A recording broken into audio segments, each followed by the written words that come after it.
बिस्मिल्लाहिर्रहमानिर्रहीम। अस्सलाम वालेकुम। आप मेरा यूट्यूब चैनल देख रहे हैं। Welcome to my YouTube channel. FPSC में जो एसएसटी की जॉब अनाउंस हुई है 17 स्केल की, इसमें जनाब टेस्ट प्रिपरेशन के वाले से लेक्चर नंबर 11 आज हम पढ़ेंगे। लेक्चर नंबर 11 में हमने पढ़ना है जी नेशनल एजुकेशन पॉलिसी 1992 1992 की जो नेशनल एजुकेशन पॉलिसी है उसके वाले से आज हम पढ़ने की कोशिश करेंगे। कल इंशाल्लाह ताला 1998 की पॉलिसी और 2009 की पॉलिसी, दो पॉलिसीज हमारी रह गई हैं। वो दो हम पढ़ने के बाद नेशनल एजुकेशन पॉलिसीज वाला टॉपिक हमारा कंप्लीट हो जाएगा। इसके बाद हमारा एक टॉपिक रह जाएगा, वो है जी नेशनल एक्शन प्लान्स। 5 ईयर जो प्लान जो है ना वो तकरीबन जो है ना वो इंशाल्लाह परसों में ख़त्म कर दूंगा एक ही लेक्चर में। जो 5 ईयर्स प्लान जो है ना पाकिस्तान में तकरीबन 5 प्लान्स हैं, ठीक है जी। एजुकेशनल प्लान जो आपके 5 ईयर्स प्लान्स होते हैं, ठीक है, वो सारे के सारे परसों के लेक्चर में मुकम्मल करके तो यूँ हमारा जो है ना जी पाकिस्तान में जो पर्सपेक्टिव है एजुकेशन पाकिस्तान हमने स्टार्ट किया हुआ है, ये हमारा टॉपिक कंप्लीट हो जाएगा। इसके बाद नेक्स्ट हम इंशाल्लाह कोई टॉपिक नया स्टार्ट करेंगे जो हमारा एफपीएससी के सिलेबस के वाले से है, या टीचिंग स्ट्रेटजीज को स्टार्ट कर लेंगे, या टीचिंग एडमिनिस्ट्रेशन को स्टार्ट कर लेंगे, टेस्ट वैल्यूएशन वगैरह, वो कोई भी टॉपिक हम स्टार्ट कर लेंगे। तो यूँ इंशाल्लाह परसों हमारा perspective of education in Pakistan वाला टॉपिक हमारा कंप्लीट हो जाएगा। तो आज हमने पढ़ा 1992 की एजुकेशन पॉलिसी। 1992 की एजुकेशन पॉलिसी के वाले से कौन कौन से पॉइंट्स इंपॉर्टेंट है वो मैं सारे आपको बता देता हूँ। ये नोट्स मैंने आपके व्हाट्सएप ग्रुप में ऑलरेडी शेयर कर दिए हुए हैं। और मैं यहाँ पे आपको बता दूँ कि कल का जो लेक्चर होगा, कल मैंने 1998 की पॉलिसी और जो 2009 की पॉलिसी के साथ जो जितनी भी हमने एजुकेशन पॉलिसीज़ पढ़ी है ना 1947 से लेकर जो नेशनल एजुकेशन कॉन्फ्रेंस थी, उसके बाद नेशनल एजुकेशन कमीशन था 1959 वाला, फिर 1972 वाली पॉलिसी थी, फिर जनाब आपके पास 78 वाली पॉलिसी आ गई, फिर 92 वाली पॉलिसी, 98 2009 वाली। ये सारी की सारी पॉलिसीज़ के वाले से जो आपके इंपॉर्टेंट पॉइंट्स हैं ना, ये तकरीबन आपके पास 40 से 50 पॉइंट्स ही बनते हैं टोटल, ठीक है जी। ये सारे के सारे पॉइंट्स भी मैं कल इंशाल्लाह ताला लेक्चर में ऐड कर दूंगा। तो यूँ आपके जो नेशनल एजुकेशन पॉलिसीज़ के वाले से है ना, सिर्फ वही आपने 40-50 पॉइंट्स ही अगर याद कर लेंगे तो आपका पेपर्स के वाले से कवर हो जाएगा। पेपर से सिर्फ यहीं से आना है। बाकी ये जो आपको डिटेल लेक्चर सेंड कर रहा हूँ ये सिर्फ आपके इंटरव्यू के वाले से है, या आपके डिस्क्रिप्टिव टेस्ट जो आपने प्रिंसिपल का या एडमिनिस्ट्रेशन का जो भी 18 या 19 स्केल की अगर आप तैयारी कर रहे हैं, ये उसके लिए है। बाकी मैं आपको बार बार हर लेक्चर में बता रहा हूँ कि ये सारे नोट्स आपने पढ़ के देख के परेशान नहीं हो जाना। ये सारे के सारे आपने नहीं याद करने हैं, सिर्फ आपने इनका कंसेप्ट लेना है। और बाकी जो आपके पेपर के वाले से वो मैंने आपको पहले भी जो जब हमारा जो वो एक टॉपिक कंप्लीट हुआ था तो मैंने उसके सारे के सारे आपको पॉइंट्स इसको करके मैंने आपको दे दिए थे। इसी तरीके से जो नेशनल एजुकेशन पॉलिसीज़ वाले पॉइंट हैं ये भी 40 से 50 पॉइंट्स इंशाल्लाह ताला कल मैं आपको लेक्चर के एंड पे ऐड कर दूंगा। वही सिर्फ आपने याद करना है, वही आपने पढ़ना है, इसके अलावा आपने याद नहीं करना। सिर्फ ये जो है ना आपने अपने कंसेप्ट के लिए यही देखना होता है। तो सबसे पहले आपने जो नेशनल एजुकेशन पॉलिसी 1992 के वाले से है जी, 1992 had been structured on the basis of guidelines provided by the Prime Minister Directive on 10th February 1991। 10 फरवरी 1991 को जनाब जो ना प्राइम मिनिस्टर ने डायरेक्टिव जनाब ये साइन किया था, उसने डायरेक्शन दी थी कि जनाब आप नेशनल एजुकेशन पॉलिसी बना के मुझे मेरे सामने पेश की जाए, ठीक है जी। तो ये जो ना प्राइम मिनिस्टर का डायरेक्टिव की डेट आप याद कर लें, ये क्वेश्चन पूछा जाता है बार बार। उसके बाद इसके बाद जब ये पॉलिसी जो है ना इस डायरेक्टिव के नतीजे में जब पॉलिसी बना के जब इसको अप्रूव किया गया था वो था जी 20 दिसंबर 1992। 20 दिसंबर 1992 को जनाब ये पॉलिसी बनाकर उनके सामने पेश की गई थी। हदायत कब मिली थी, सीएम जो ना प्राइम मिनिस्टर की डायरेक्टिव कब मिला था, 10 फरवरी 1991 को। और जनाब ये पॉलिसी कब बनी थी, 20 दिसंबर 1992 को, ठीक है जी। ये आपने कर लेना है, ये दो डेट्स आपने याद कर लेनी है। उसके बाद इसके ऑब्जेक्टिव्स क्या था जी, to restructure the continuing education system on modern lines in accordance with the principle of Islam. ये इंपॉर्टेंट है, ये इंपॉर्टेंट है कि किस पॉलिसी को प्रिंसिपल्स ऑफ इस्लाम के तहत जनाब रीस्ट्रक्चर किया गया था, ठीक है जी।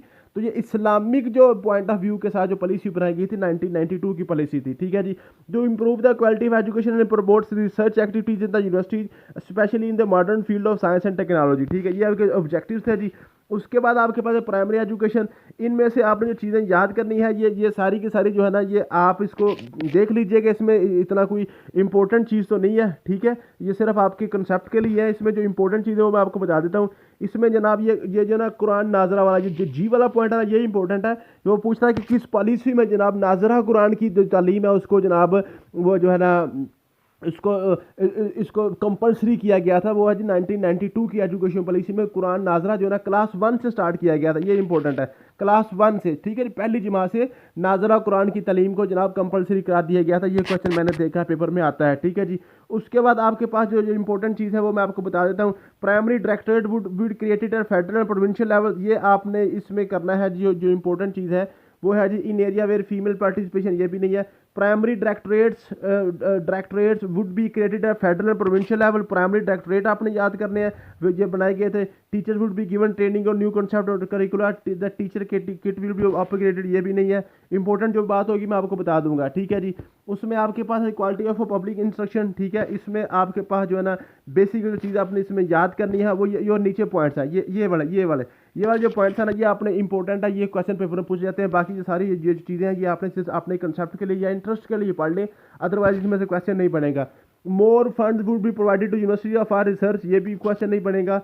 अ separate high education service policy would be formulated, ये क्वेश्चन बन सकता है। लिबरल ग्रांट्स, ये इंपॉर्टेंट है, ये बड़ा इंपॉर्टेंट है, ठीक है। लिबरल ग्रांट्स का लफ्ज़ यूज़ करता है, लिबरल ग्रांट्स का लफ्ज़ जनाब ये 1992 की पॉलिसी के लिए इस्तेमाल किया गया था, ठीक है जी। Degree education would be diverse in to increase employability of graduates, progressive privatisation, ये इंपॉर्टेंट है। ये जो ई वाला पॉइंट है ना मोस्ट इंपॉर्टेंट है इस पॉलिसी में। आपको पता है जो पिछली पॉलिसी हमने पढ़ी थी 1972 वाली, वो हमारी नेशनलाइजेशन पॉलिसी थी, तमाम प्राइवेट अदारों को नेशनलाइज किया गया था, ठीक है जी। अब इस पॉलिसी में क्या किया था जी, प्राइवेटाइजेशन को फिर प्रमोट करने की बात की गई थी, ठीक है जी। 1972 में जो पॉलिसी बनाई गई थी, जुल्फकार अली भुट्टो साहब ने बनाई थी, उन्होंने कहा था कि जनाब तमाम प्राइवेट्स को भी गवर्नमेंट स्कूल बनाए, कोई प्राइवेट ना करे। ये जो लूट मार मचाई हुई है लोगों ने, इसको ख़त्म करके जो कमर्शलाइजेशन पर तलीम को किया हुआ है, इसको ख़त्म करके सारे के सारा सरकारी स्कूल बनाए जाए। सारे के सारे प्राइवेट स्कूल टीचर्स को भी उसने गवर्नमेंट स्कूल में बदल दिया था। लेकिन यहाँ पे फिर वही माइंडसेट आ गया था जो आज भी आजकल जिस पार्टी की गवर्नमेंट है ना, ये भी जो पॉलिसी है ये भी इन्हीं की गवर्नमेंट थी, मियां नवाज शरीफ साहब की गवर्नमेंट थी, ठीक है। ये शुरू दिन से इनका माइंडसेट ये है कि ये तालीम जो है ना, ये तालीमी इदारे जो है इनको प्राइवेट कर दें, ठीक है जी। आज भी आपको पता है तालीमी इदारे जो इनको बेचने की बात हो रही है, इनको एनजीओज के हवाले करने की बात हो रही है, इनको फजूल समझते हैं, ठीक है। तो वो ये तब से इनका माइंडसेट आ रहा है। तो 1992 में फिर इन्होंने कहा था कि जनाब जो प्राइवेटाइजेशन है इसको किया जाए, इसको जो प्राइवेटाइजेशन है ना इसको एनकरेज किया जाए। तो ये इंपॉर्टेंट है। 1992, 72 और 92 एक ही बात है, 72 और 92, ठीक है। तो ये 72 वाले जो 92 वाली आपस में दोनों उलट है। 72 वालों ने कहा था कि नेशनलाइज कर दें, और जो 92 वाले कह रहे हैं कि नहीं इसको फिर हम दोबारा प्राइवेट करेंगे। ये अपनी अपनी पार्टी, इनकी तरजीहात में शामिल नहीं है एजुकेशन किसी किस्म। आपने देखा होगा कि जो भी हाल हो रहा है एजुकेशन का, जो हाल हो रहा है, जो तलीमी इदारों का जो हाल हो रहा है आजकल, जो टीचर्स के हवाले से जो काम हो रहा है कि कोई भर्ती नहीं की जा रही, कोई जनाब जो ऑलरेडी स्कूल टीचर्स हैं उनको जनाब परेशान किया जा रहा है, और जो इतने ग्रेजुएट्स हैं बैठे हुए हैं अपनी डिग्रीज मुकम्मल करके जनाब न्यू एजुकेटर्स की भर्ती नहीं की जा रही, और जो ऑलरेडी स्कूल चल रहे हैं अच्छे बढ़ रहे हैं उनको भी जनाब प्राइवेट करने की बातें हो रही हैं। तो ये सारी चीज़ें हैं, ठीक है जी। उसके बाद आपके पास है जी ये है जी liberal grants, degree education privatisation हो गया। National council of academic award will be establish, ये इंपॉर्टेंट है, ये पूछता है वो कि national council of are academic reward किस पॉलिसी में बनाया गया था। ये 1992 की पॉलिसी थी। Industrial parks to improve industry university relationship would be setup.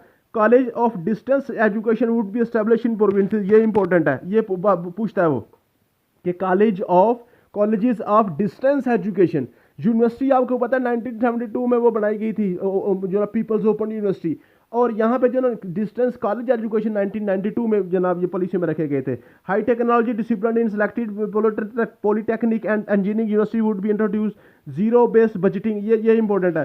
Zero based budget जनाब किस एजुकेशन पॉलिसी में रखा गया था, 1992 में रखा गया था। ये 4 पॉइंट्स आपने इंपॉर्टेंट है, ये आपने याद कर लेने हैं। उसके बाद आपके पास है administration and management of education. इसमें जो सबसे इंपॉर्टेंट है ना ये आपने करने हैं यहाँ पे जिन्हें स्कूल मैनेजमेंट कमेटी, ये SMC, ये बड़ा इंपॉर्टेंट है, इसकी एब्रीवेशन में पूछता है वो, ठीक है जी। और एसएमसी कमेटी जो बनाई गई थी स्कूलों में अभी भी चल रही है, ठीक है। अब इसको एनएसबी कमेटी के नाम से याद किया जाता है, ठीक है। ये एनएसबी कमेटी बना दी गई है, पहले एसएमसी होती थी, स्कूल मैनेजमेंट काउंसिल, अब ये नॉन सैलरी बजट एनएसबी, ठीक है, आजकल ये चल रही है। तो एसएमसी कमेटी जनाब ये 2015 में ख़त्म कर दी गई थी, ठीक है, 1992 तक से ये चली थी। तो ये इंपॉर्टेंट है कि जनाब स्कूल मैनेजमेंट कमेटी जो है ना ये कब बनी गई थी, 1992 में।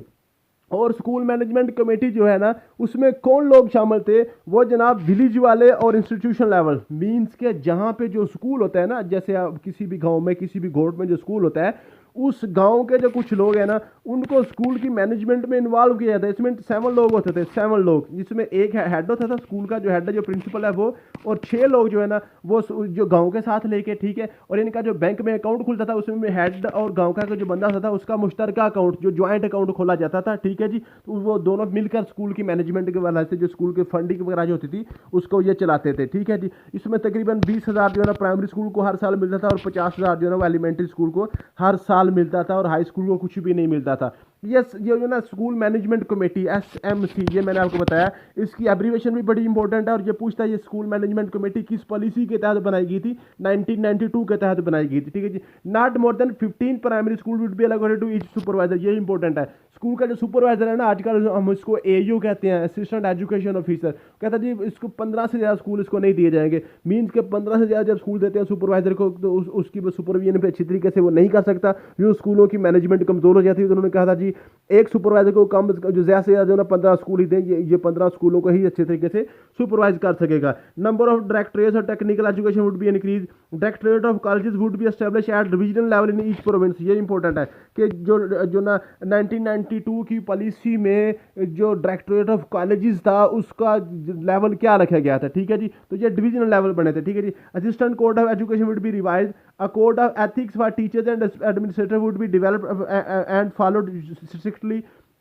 Financial rules would be revised and effective and simple procedure would be devised for expenditure under the different head of accounts. The district education officer would be delegated appropriate financial, administrative and personal management powers.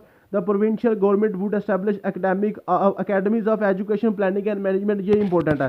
ये यहाँ पे 3 points मैंने आपको बता दिए, ये सबसे important है, बल्कि 4 पॉइंट्स, एसएमसी वाला पॉइंट भी मोस्ट इंपॉर्टेंट है। तो ये जो आपके पास है ना, जो आपके पास है जी ये academy of education planning and management, academies for educational planning and management, ये किस जनाब जो ना वो कहता है जी लेवल पे बनाई गई थी, ये प्रोविंशियल गवर्नमेंट ने बनाई थी। ये प्रोविंशियल गवर्नमेंट को ही टास्क दिया गया, ये उनकी असाइनमेंट रखी गई थी कि आप जो ना जो इसको करें जी, जो आपके पास है प्रोविंशियल जो ना इसमें academy of education planning and management आपने ये इसको बनाना है। तो ये आपके पास 1992 की पॉलिसी थी। कल इंशाल्लाह ये पॉलिसी मैं दोनों लिख के तो आपको ये कंप्लीट कर दूंगा। परसों आपके जो ना एक्शन प्लान जो 5 ईयर्स प्लान है वो मुकम्मल करके, तो जो पर्सपेक्टिव एजुकेशन पाकिस्तान ये आपका मुकम्मल हो जाएगा। थैंक यू सो मच, मिलते हैं नेक्स्ट वीडियो में, अल्लाह हाफिज़।